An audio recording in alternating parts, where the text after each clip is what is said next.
Now, if you're upgrading from a 2 or a 3-year-old phone or refuse to spend 5,000 ringgit plus on a flagship, this video is for you.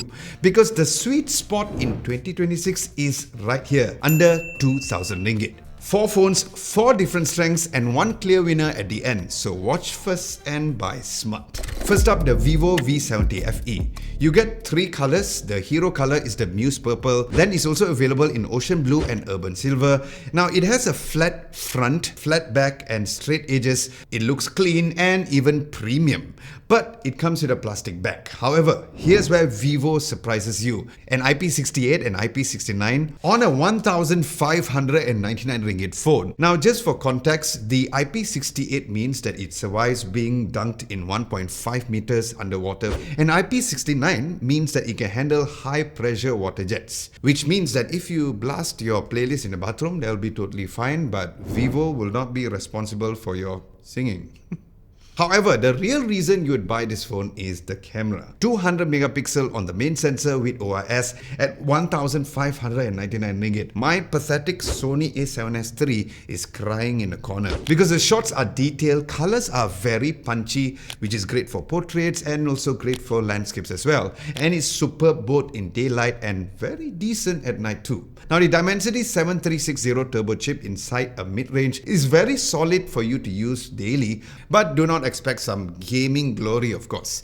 But the battery though, 7,000 milliamps. Now let me put that in perspective. Most phones in this price range or even flagships are pushing only about 5,000 milliamps, although there's one in this particular list that pushes beyond 7,000 milliamps, but more on that later in this video. But this one goes to 7,000 milliamps with 90 watts of fast charging. So in real use, I almost went 2 full days without even touching the charger, and that is great for a phone under 2,000 ringgit. Now the display is a 6.83 inch 1.5K AMOLED 120Hz refresh rate screen with a 1900 nits of peak brightness, so it does look very nice outdoors and absolutely smooth when it comes to scrolling. So who is the Vivo V70 FE for? Well, if you want a really good camera and a battery that just wouldn't die as fast as Arsenal's dreams of winning the Premier League, and if you don't care much about gaming performance, this is your phone, starting once again at 1,599 ringgit. It's the best value entry on this particular list. Next, the Nothing Phone 4a. Now, if you watched my reviews or all of my reviews of Nothing phones, you know that I have a very complicated relationship with Nothing phones. Because I love what they stand for. You know, they have a very clean software, bold design, no nonsense. And the Nothing Phone 4a is the most Nothing phone yet. Now let's talk design first. Gone are the old glyph interface from the 3A. What you get right now is the glyph bar, which is a single strip of light across the back of the phone, which is simple, cleaner and more refined. Now the transparent back still shows off the internals, and you can see the components underneath the glass as well. And there's even the little red recording light, which I really begin to love even more. So yeah, it still looks like nothing else on the market, pun intended. Now the display is a 6.7 inch 1.5K AMOLED display with a 120Hz adaptive refresh rate, and get this, 4,500 nits of peak brightness. And that is the brightest display in this entire list. So under the sunlight in Malaysia, which honestly feels like standing in an oven on certain days and standing under a waterfall on certain days, this particular screen stays perfectly readable. Now speaking of readable, there's also the brand new Essential Voice that lets you transcribe your voice into the utmost perfect way, which is coming early May on this particular Nothing Phone 4a, but is already on the flagship Nothing Phone 3 and coming soon on the 4a Pro. Now performance wise, it comes with a Snapdragon 7S Gen 4, smooth for daily use and handles gaming quite well. But of course, among all of the Android phones in this particular list, it has the cleanest and the most bloatware-free Android experience that you can get right now. No sponsored apps, no weird preloads, just pure and fast Android, which has Nothing OS 4.1 on top of Android 16. Now as for cameras, it has a 50 megapixel main, a 50 megapixel telephoto lens, an 8 megapixel ultra-wide and a 32 megapixel selfie lens. And yes, the photos are sharp and natural. Now Nothing has this really good habit of not over processing like some other brands do. So what you see is what exactly you get. Then the battery is at 5080 milliamps of battery, specifically here in Malaysia, or the Malaysian variant, with 50 watts of wired charging. Good for a full day use, very much easy. Not the monster battery of the Vivo and another phone in this particular list, but of course it was more than enough for a normal use. But one thing to note though, because it has IP64 rating splash resistant, not fully waterproof. And for a 1,999 ringgit phone, I would definitely like to see, and I'm sure you would agree to at least have an IP68 rating. But that is the only real gripe, because besides that, if you really want a phone that looks different, feels premium and just works, this is it. Now, if you guys are finding this video helpful so far, do give this video a nice big thumbs up to tell the people running the YouTube algorithm that this video was good for you, and a subscription would be extra sweet too. So thank you, and thank you very much in advance.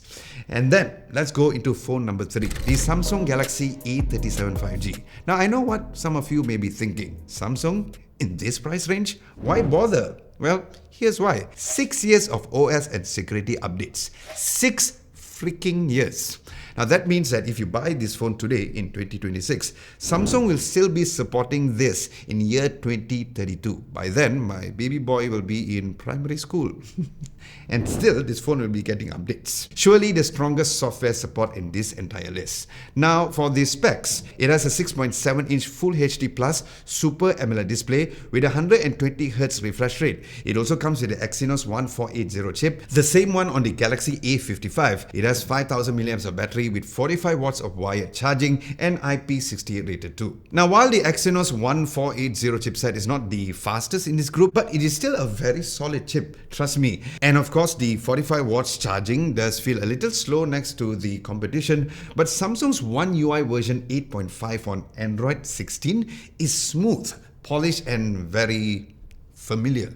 Then of course there's the Galaxy AI features baked in, like circle to search, object eraser, photo assist, and there's of course more features too that you normally find on a Galaxy S series. Now here at a price of only 1,799 ringgit. The camera is a 50 megapixel main, an 8 megapixel ultra wide, a 5 megapixel macro camera, and a 12 megapixel selfie lens. And the photos are reliable, very consistent and true to Samsung's color science, no more oversaturated nonsense, which every other phone tend to do, especially within this price range. Now, the biggest yes for me on this particular phone is the nighttime photography, surely the best in this particular list. So if you're the kind of person who keeps their phone for 3, 4 or even 5 years, this is your phone, because the update promise is real, the build quality is very reliable, and the Samsung ecosystem just works. Finally, this is wild. The Poco X8 Pro Max, coming at only 1,999 ringgit. So inside this phone is a Dimensity 9500S chip.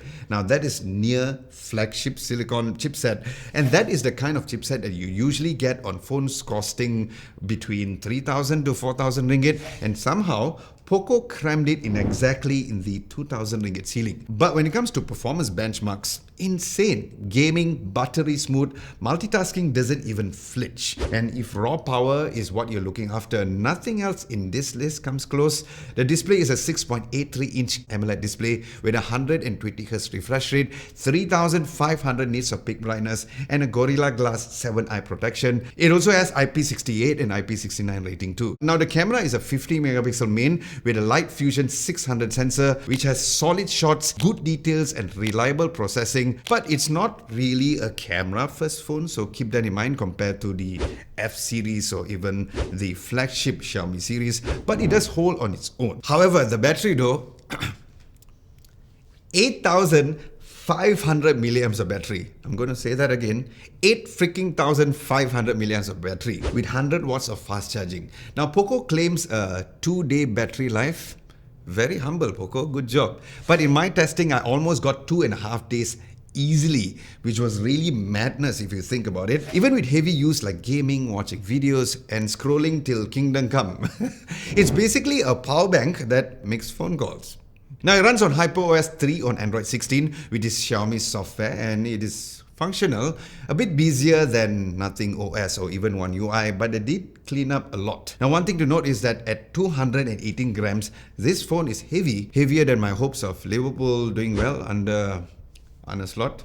So if you prefer a lighter and a slimmer phone, you need to keep that in mind. But if you want the most raw performance and the biggest battery at 2000 ringgit, this Poco X8 Pro Max is untouchable. Now, if you want a written version of this video, we do have one at our website at www.adamlobo.tv. Links to the website will be down below, where we also have some tech tips and daily tech news over there too. So, in conclusion, 4 phones under 2000 ringgit, all worth considering. But let me break it down first. The Vivo V70 FE, best for camera lovers and has a good battery for 1599 ringgit. The Nothing Phone 4a is best when it comes to having a very clean software and also a very unique design at 1999 ringgit. Then the Samsung Galaxy E37 5G is perfect for long-term reliability and software support from 1799 ringgit. And finally, the Poco X8 Pro Max is best for pure performance and an insane battery with a price of 1999 ringgit.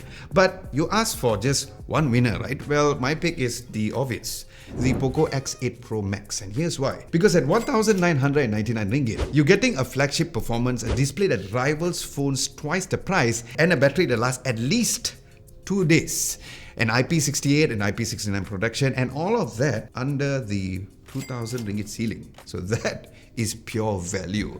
But if you hate heavy phones and you want a cleaner software experience, then the Nothing Phone 4a is right there. But if you're buying for your parents, your spouse, or someone who keeps their phone for years, the Samsung A37 will be a good choice. But the Vivo V70 FE has to be the best camera in this particular list. But for most people watching this video, especially for my regular viewers in this particular channel, the best phone under 2000 ringgit right now is the Poco X8 Pro Max. Now, if you want to see a full in-depth review of this Poco X8 Pro Max, let me know in the comment section below and I'll do one for you soon.